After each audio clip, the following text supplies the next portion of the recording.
श्री राम, जय श्री राम। आज से हजारों वर्ष पहले हमारा भारत आज से हजारों वर्ष पहले हमारा भारत विश्व का गुरु था, क्योंकि यहाँ पर ऋषि मुनियों की शोध 14 प्रकार की विद्या हमारे भारत देश में 14 प्रकार की जो विद्या है, सभी विद्या में सक्षम थे। आज से हजारों वर्ष पहले हर गांव गांव में गुरुकुल यानी गुरुकुल जैसे आजकल स्कूल होते हैं, पढ़ाई विद्या करने के अध्ययन के लिए उनको गुरुकुल कहा जाता था। आजकल गुरुकुल समझते हैं कि जो आश्रमधारी जो संत रहते हैं वो गुरुकुल नहीं, वह गुरुकुल जिसमें हर गांव गांव में शिक्षा आज से हजारों वर्ष पहले थी। जब 14 विद्या हमारे भारत के अंदर सब चीज़ों की शोध हुई, वेदों से अध्ययन कर गई ऋषि मुनियों ने आदि काल से ही हमारे भारत के अंदर विश्व की भारत गुरु था। और यहाँ खेती से लेकर के जो भी वस्तु, खनिज से लेकर के इंजीनियर से लेकर के विज्ञान से लेकर के 14 प्रकार की विद्या में सक्षम था आज से हजारों वर्ष पहले। आज से पूर्व के इतिहास देखें तो पूर्व के दूसरे देशों में यह विद्या नहीं थी। आज से 1000 वर्ष पूर्व हमारे भारत के अंदर पब्लिक जनता के भाग्य में कोई विघ्न, पूर्व की विघ्न काल हुआ, उनसे 1000 वर्ष के आसपास हम हमारे भारत में उन 14 प्रकार की विद्या से परसेंटों में हो गई। पहले इस्लामी शासन में गुरुकुल और विश्वविद्यालय के इतिहासों को जलाया गया आदि जो भी टीका टिप्पणी करने की जरूरत नहीं है, जैसे कैसे किया। और अंग्रेजों ने जो हमारे भारत के अंदर शासन करने के लिए पहले सर्वे की थी, किस चीज से ये भारत गुलाम हो सकता है, उसने ये शोध निकाली। शोधकर्ताओं ने भारत के अंदर जो विद्या है इसको ध्वस्त करेंगे और कृषि को ध्वस्त करेंगे, और जो आदि आदि अनेक तरह की गुरु की चर्चा है। कहने का अर्थ है इस 1000 वर्ष के अंदर भारत के अंदर विद्या से परसेंटों में रहे, वंचित रहे कुछ, और अब इस समय में वर्तमान के अंदर विद्या लगभग भारत के सभी प्रांतों में विद्या में बढ़ चढ़ करके भाग ले रहे हैं। जो अक्षर विद्या है उनमें, और जो 14 प्रकार की सभी विद्याओं में नहीं, जो अक्षर विद्या है कुछ जिसमें नौकरी मिलती है उनमें भाग ले रहे हैं। तो लगभग सक्षम आदमी है वह तो अपने बालिक बालिकाओं को पढ़ाते भी है, परंतु जो सक्षम नहीं है, मजदूरी करने वाले हैं, जो बड़ी मेहनत से मजदूरी करके अपना पेट पालते हैं और बच्चों को भी शिक्षा के लिए भारत के अंदर कई प्रांतों में अक्षर विद्या में लगा रहे हैं। इसलिए इस अक्षर विद्या में तो भारत में बढ़ चढ़ कर भाग ले रहे हैं बालिक बालिकाएं, और पढ़ाने के लिए हर नौजवान और हर परिवार, गरीब हो चाहे स्थान हो, सक्षम है वो तो पढ़ाने में आसान है, परंतु गरीब है वही पढ़ा रहा है अक्षर विद्या को। इसलिए अक्षर विद्या के साथ में अगर जो हमारे भारतीय संस्कार, संस्कृति, सभ्यता, मर्यादा, धर्म की मर्यादा आदि, परिवार की मर्यादा, समाज की मर्यादा, 36 कौम की जो छेंटम छेंट कर गए थे अंग्रेज, एक से एक नहीं मिलने देंगे, एक से एक नहीं मिलेगा, एक एक जाति का ऐसे जो छेंटम छेंट कर गए थे, उनकी एकता जो आज से हजारों वर्ष पहले 36 कौम एकजुट थी और एकजुट हुआ तभी आज़ादी आई। और जब तक वो चले गए ऐसे कानून बनाए जिससे छींटम छींटी होते रहे, क्यों पहले शासन किया उस समय भी छीटम छीट, एक से एक दूसरी जाति ने मिली 36 कौम, और वही कानून लागू कर गई जिनसे भारत में एक से एक दबिश करने पर हो रहे हैं और अच्छा शासन न चले, ऐसे तो उन्होंने किया था। कहने का अर्थ है आज नौजवानों को,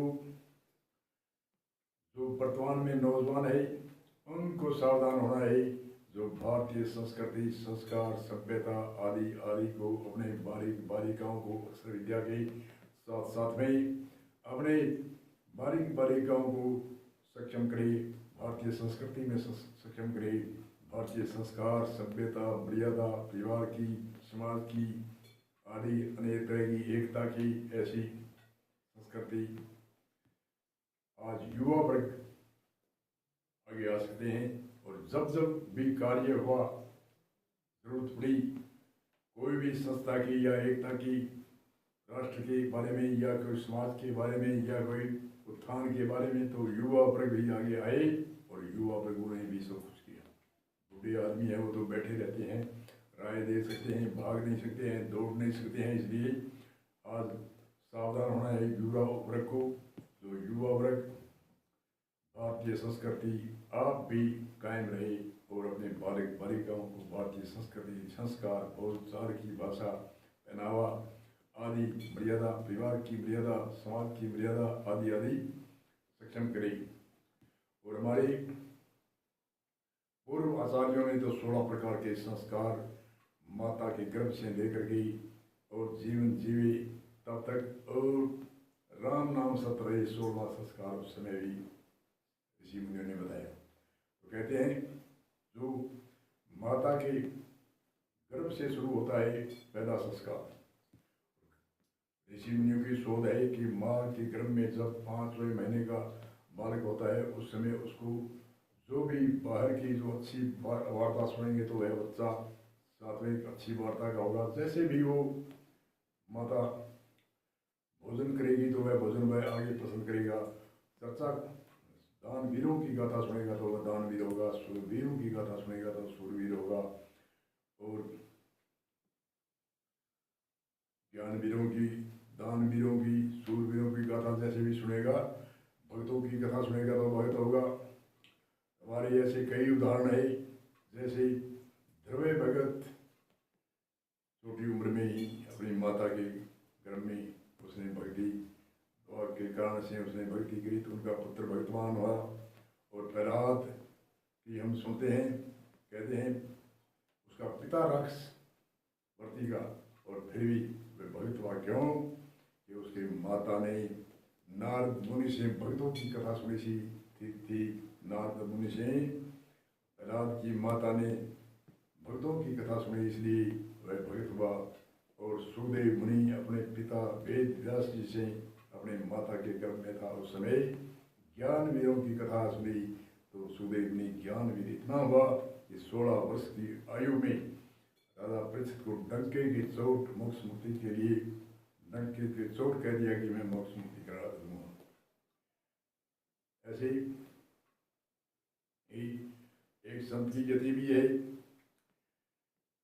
जननी जने तो संत जने के दाता कहे सुर, या तीनों मिल रहे बांधनी मती गवाबो नूर। हे जननी, संतों को जन्म दे जो इस विहार का ज्ञान देवी और परमार्थ का ज्ञान देवी और सत्य का उपदेश देवी, सत्य को धारणा करावे, असत्य से त्याग कराए, ऐसे संतों को जन्म दे। जननी जने जो संत जन का, दातार को जो अविला को, भूखे को जो दान दातार है, दानवीर है, ऐसे वीरों को जन्म दे, या सूरवीर को जन्म दे। ऐसे या तीनों बिन रहे बांधनी मति गमावो नूर। जननी जने तो संत जने, या दाता या सूर, या तीनों बिन रहे बांधनी मति गमावो नूर। संतों को जन्म दे जो संत इस विहार का ज्ञान बताए, परमार्थ का ज्ञान बताए, सत्य का ज्ञान बताए, असत्य का त्याग कराए और समाज में रहने की शैली और सनातन धर्म की मर्यादा सिखाए, ऐसे संतों को जन्म दे। या दातार को जन्म दे जो गरीबों को देवे, अविधाओं को देवे, दीन दुखियों को देवे, ऐसे दातार को जन्म दे। या सूरवीर को जन्म दे जो देश की रक्षा करे, समाज की रक्षा करे। तो माता के गर्भ में कहते हैं बहुत बच्चे की प्रभाव पड़ता है। और फिर उसके बाद में माता जब वात्सल्य भाव होता है माता का, माता जितनी मीठी वाणी अच्छा संस्कार माता देती है उनका बच्चे का बहुत प्रभाव पड़ता है। पिता का भी बहुत प्रभाव पड़ता है। 10 साल तक माता पिता का बहुत बच्चे पर प्रभाव पड़ता है। जितने भी मीठे स्वरों में ऊपर से भय और अंदर से प्रेम करके बच्चों को ऐसे शब्दों का प्रयोग कराए जो समाज के अंदर उत्थान करने वाला बालक हो और नशे से ग्रसित न हो और देश भक्ति या राष्ट्र भक्ति या समाज भक्ति या परिवार भक्ति आदि परमार्थी भक्ति ऐसी उत्पन्न हो, ऐसे उनको तैयार करें। भारतीय संस्कृति संस्कार सभ्यता और ऐसे ऐसे करके जो संस्कारित बच्चे को करता है उनका जो जबान से जो जिसका भला करता है उनके बराबर कोई पुण्य नहीं है। जैसे जबान से ऐसे भला होता है दूसरे का हित होता है, रुपए पैसे है या कोई सामग्री है वह तो फूट सकती है, कम हो सकती है, बढ़ती सकती है, परंतु जो जबान से जो विद्या विद्या एक ऐसी है सुसत के भंडार की बड़ी अपूर्व बात है। जो यूँ करते हैं त्यों त्यों बड़े बिन खर्चा घट जाए। सुस्ती के भंडार की ऐसी बात है, जो जो करते हैं वैसे बढ़ते हैं। तो सुस्ती विद्या को कहते हैं। विद्या जितनी भी बांटेंगे इतना भी लाभ है और विद्या के बराबर कोई पुण्य नहीं है। इसलिए जो अध्यापक एक बच्चे को IAS अधिकारी बना देता है विद्या पढ़ के वह भी बहुत अच्छी होती है। और अगर विद्वान एक कोई भी एक जीव को बहुत सारे से पार कर देता है, मोक्ष मुक्ति करा देता है, तो वेद की युजुर्वेद की जति कहते हैं एक अज्ञानी को ज्ञान दो सारी पृथ्वी का दान दो। एक अज्ञानी को ज्ञान देने के बाद वे सारी पृथ्वी के दान के समान माना जाता है। इसलिए सभी काम होंगे साथ में तो हमारा पुण्य बढ़ेगा और संस्कार बढ़ेगा, संस्कृति बढ़ेगी और हम भी सुख से जिएंगे, हमारे नौजवान सुख से जिएंगे और हमारे आगे भावी पीढ़ी भी सुख से और अच्छे जीवन जीवेंगे। इसलिए आज वर्तमान युवाओं को सावधान होकर के अपने आप को भी नशे से ग्रसित न हुए और दूसरे मित्र जितने भी दोस्त हैं उनको ऐसी टीम बनाए जिससे नशे में कोई भी लत किसी की नहीं जाने दें। ऐसी टीम बना करके और अपने परिवार के बालिकाओं को भी सक्षम बनाए और आप भावी पीढ़ी को ऐसी बनाए जो हमारे सुखदायक हो, आगे भविष्य में बढ़ते रही चढ़ते रही। इसमें गांव गांव में टीम, मोहल्ले मोहल्ले में टीम आदि ऐसी हमारे जो नौजवान की अगली सूत्र में कथा कहेंगे कि नौजवान क्या कर सकता है और बे क्या कर सकते, बेहाल नहीं सकते, चाल नहीं सकते, दौड़ नहीं सकते। और नौजवान है जितने भी संस्था है उसमें भाग लिया है तो नौजवानों की है, चाहे आज़ादी का विषय हो, चाहे राष्ट्र की हो, चाहे कोई संस्कृति हो, चाहे कोई दान पुण्य या संस्था कोई भी स्थापना हो, धार्मिक संस्था उसमें युवा वर्ग भाग लेते हैं तभी कामयाबी होती है। इसलिए इस सूत्र को विराम देकर अगले